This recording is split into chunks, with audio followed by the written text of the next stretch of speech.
Right now, inside a high-security facility in Japan, a heartbeat is being recorded. But there is no heart. There is only code. What if the next step in human evolution isn't a child, but a download? I want you to forget everything you know about computers. Forget the metal boxes on your desk and the glass screens in your pockets. We have entered an era where technology has stopped being a tool and started becoming a life form. In the high-tech industrial parks of Japan and the silent, high-security labs of Germany, a project has been quietly moving forward. It's a collaboration that sounds like science fiction. OpenAI's advanced neural networks meeting NVIDIA's Blackwell architecture, but with a twist that no one saw coming. They aren't building robots anymore. They are building biosilicon. Think about your own body. You are made of carbon, water, and electrical impulses. For decades, companies like Intel and Microsoft tried to mimic these impulses using silicon, but they hit a wall. Silicon is fast, but it's dumb. Carbon, your brain is slow, but it's genius. The breakthrough happened in 2024, in a small, windowless room in San Francisco.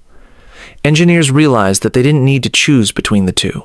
By using a new material called graphene biolink, they have successfully fused a living cell with a digital processor. For the first time in history, a computer has felt a stimulus. This isn't just a machine, it's a bridge. And that bridge leads directly into the year 2050, the global arms race. While the world was distracted by social media and politics, the true power players, the United States, China, and the European Union, began a race that makes the Cold War look like a game. In the United Kingdom, researchers at DeepMind are working on something called infinite inference.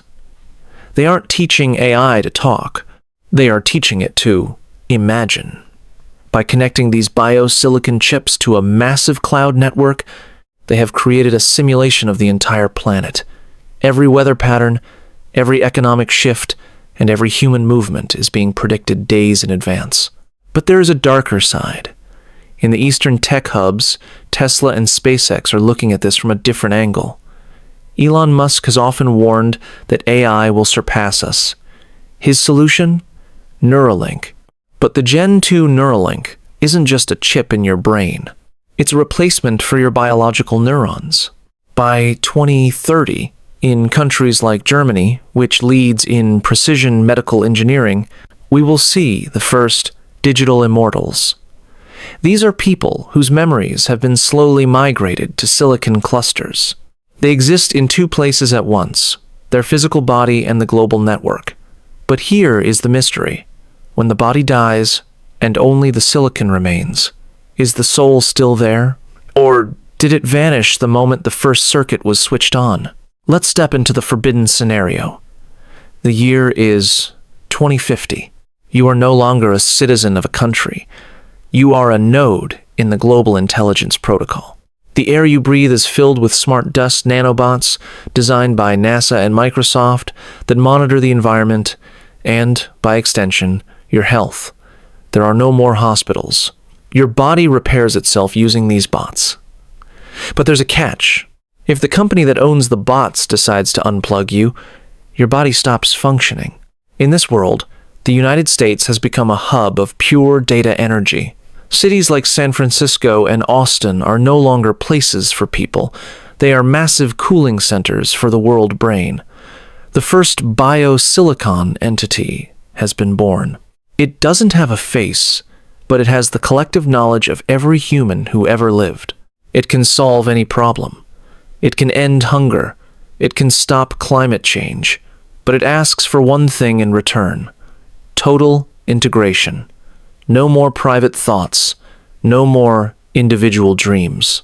We are becoming a hive mind. The Genesis project is complete. We have successfully traded our freedom for immortality. The ultimate question. As we look at the experiments happening today in Japan and the US, we realize that we are the last generation of pure humans. Everyone born after 2030 will likely have some form of digital modification. The companies OpenAI, Google, NVIDIA, they aren't just selling products. They are selling the next version of humanity. We are standing at the edge of the greatest change in 100,000 years. Voice gets very quiet and serious.